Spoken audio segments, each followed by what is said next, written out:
వెలుగులున్నాయి, మసక వెలుతురులు ఉన్నాయి, పరుగులున్నాయి, అక్కడక్కడ తప్పటడుగులు ఉన్నాయి. 15 నెలల కేసీఆర్ పాలన ప్రోగ్రెస్ రిపోర్ట్లో పాస్ మార్కులు వచ్చినప్పటికీ మెరుగుపడాల్సింది చాలానే ఉంది అనేది పరిశీలకుల మాట.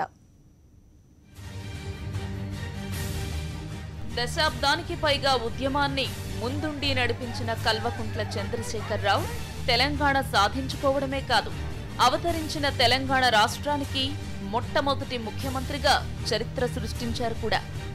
కల్వకుంట్ల చంద్రశేఖరరావు అనే నేను శాసనం ద్వారా నిర్మితమైన భారత రాజ్యాంగం పట్ల నిజమైన విశ్వాసం, విధేయత చూపుతానని, భారతదేశ సార్వభౌమాధికారాన్ని, సమగ్రతను కాపాడుతానని, తెలంగాణ రాష్ట్ర ముఖ్యమంత్రిగా నా కర్తవ్యాలను శ్రద్ధతో ఉద్యమ నాయకుడిగా చమత్కార బాణాలతో, పిట్ట కథలతో, ఉద్వేగపూరిత ప్రసంగాలతో అశేష జనవాహినిని ఆకట్టుకోవడంలో కేసీఆర్ ను మించిన వారు మరొకరు లేరు. తెలంగాణ మేమే ఇచ్చామని కాంగ్రెస్ చెప్పినా, ఇచ్చింది మీరే అయినా తెచ్చింది మా కేసీఆరే అని తెలంగాణ ప్రజలు తమ ఓట్లతో చాటి చెప్పారు. ముఖ్యమంత్రి అయ్యాక కేసీఆర్ బంగారు తెలంగాణను లక్ష్యంగా పెట్టుకున్నారు. ముఖ్యమంత్రిగా మిషన్ కాకతీయ, గ్రామజ్యోతి పథకాలతో మేధావులను సైతం ఆకట్టుకున్నారు. 46,000 చిల్లర చెరువులున్నాయి. ఈ 46,000 చెరువులు ఖచ్చితంగా మొత్తం పూడికపోవాలి. కట్టలన్నీ బందోబస్తు కావాలి, మత్తళ్ళు తూములన్నీ బందోబస్తు కావాలి, పంట కాలువలు కూడా మంచిగా కావాలి. మన అదృష్టం మంచిగుండి 1 సంవత్సరం కాలం అయితే 3 ఏళ్ల దాకా కరువు మన దిక్కు మర్రి చూడద్దు.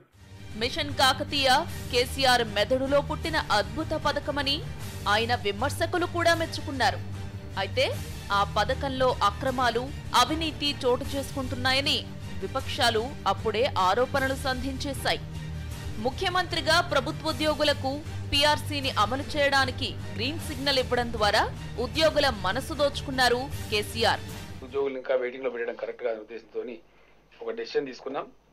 ఉద్యోగస్తులందరికీ శుభవార్త. గత చరిత్రలో ఎప్పుడు లేని విధంగా తెలంగాణ రాష్ట్రంలో పీఆర్సీ వాళ్ళ యొక్క వెయిటేజ్ ఏదైతే ఉందో వాళ్ళు అడుగుతున్నటువంటిది 43%గా డిక్లేర్ చేయడం.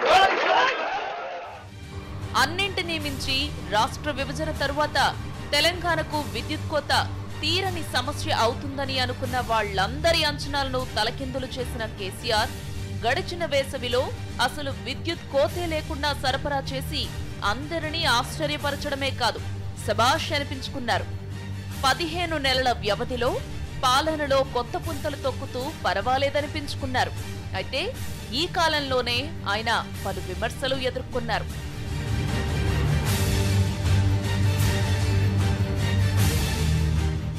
ఏపీలో ఎర్రచందనం కూలీల ఎన్కౌంటర్ తరహాలోనే తెలంగాణలో నల్లగొండ జిల్లాలో జరిగిన ఎన్కౌంటర్ పైన విమర్శలు వెల్లువెత్తుతున్నాయి. ఖైదీలుగా ఉన్న వ్యక్తులను పోలీసులు కాల్చి చంపి ఎన్కౌంటర్ కథ అల్లారని ఆరోపణలొచ్చాయి. ఏ ప్రాంతానికి వెళ్లినా అక్కడి పెండింగ్ ప్రాజెక్టులను త్వరలోనే పూర్తి చేస్తామంటూ చెప్పుకొస్తున్న కేసీఆర్ ఆ ప్రాజెక్టు పనులకు నిధులను మాత్రం కేటాయించకుండా తమాషా చేస్తున్నారని ప్రధాన ప్రతిపక్షమైన కాంగ్రెస్ తో పాటు టీడీపీ నుంచి గత ఎన్నికల్లో బీజేపీలో చేరి అందులో ఉంటూనే తెలంగాణ బచావ్ మిషన్ స్థాపించిన నాగం జనార్దన్ రెడ్డి ఆరోపిస్తున్నారు. ముఖ్యమంత్రి అయిన కేసీఆర్ ఇంకా ఉద్యమ నేతలానే వ్యవహరిస్తున్నారన్న విమర్శ తరచుగా వినిపిస్తోంది. అలాగే రాజకీయంగా కేసీఆర్ పార్టీ ఫిరాయింపులను ప్రోత్సహిస్తూ ప్రజాస్వామిక విలువలకు తిలోదకాలిస్తున్నారని ఆరోపణలు వెల్లువెత్తుతున్నాయి. కాంగ్రెస్, టీడీపీల నుంచి పెద్ద ఎత్తున ప్రజా ప్రతినిధులను తెరాసలోకి ఆహ్వానించడమే కాక వారికి మంత్రి పదవులనిచ్చి వెన్ను తట్టడంపైన విమర్శలు రోజు రోజుకి పెరుగుతున్నాయి. టీడీపీ తరపున గెలిచిన తలసాని శ్రీనివాస యాదవ్ ను మంత్రి పదవిలోకి తీసుకోవడంపై తెలుగుదేశం పార్టీతో పాటు కాంగ్రెస్ కూడా నిప్పులు చెరుగుతోంది. దీనిపై న్యాయపరంగా పోరాటానికి అవి నడుం బిగించాయి.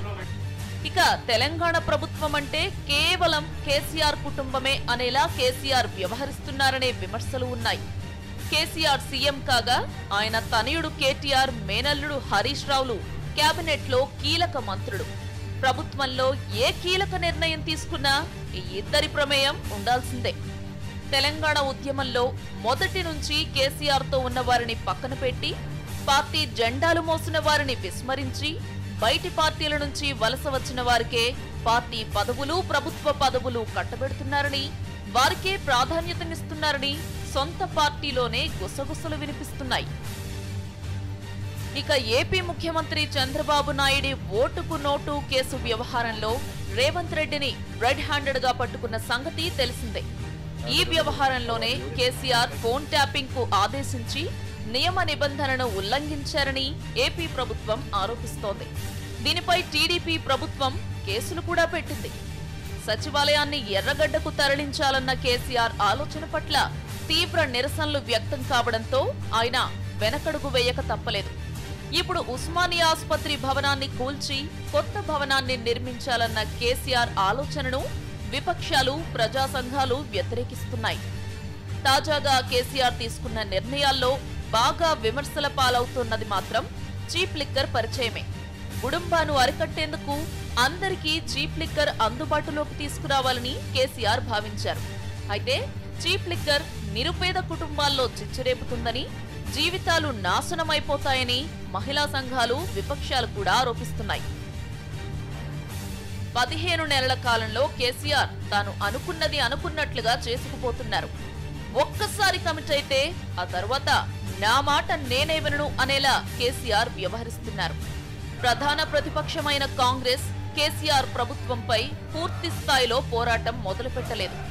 అధికారంలోకి వచ్చి ఎక్కువ కాలం కాకుండానే నిరసనలు వ్యక్తం చేస్తే ప్రజలు కూడా హర్షించరన్న భయంతోనే కాంగ్రెస్ కూడా ఆచితూచి విమర్శలు చేస్తూ మేము ఉన్నాం అనేలా వ్యవహరిస్తోంది. ఏపీకి ప్రత్యేక హోదానో ప్యాకేజీయో ఇస్తే తమకు ప్రత్యేక ప్యాకేజ్ ఇవ్వాలని, విభజన చట్టంలో తెలంగాణకు ఇచ్చిన హామీలను పూర్తిగా అమలు చేయాలని కేసీఆర్ సర్కార్ కేంద్రంపై ఒత్తిడి తీసుకురావడానికి సమాయత్తమవుతోంది. మొత్తానికి విమర్శలు, వివాదాలు ఉన్నప్పటికీ 15 నెలల పాలనలో కేసీఆర్ పాస్ మార్కులు మాత్రం సంపాదించారు. కాకపోతే మున్ముందు కేసీఆర్ చాలా కష్టపడి ప్రజాభీష్టానికి అనుగుణంగా వ్యవహరించకపోతే మాత్రం వ్యతిరేకత పెల్లుబికే ప్రమాదముందనేది రాజకీయ పండితుల హెచ్చరిక. పొలిటికల్ డెస్క్, సాక్షి న్యూస్.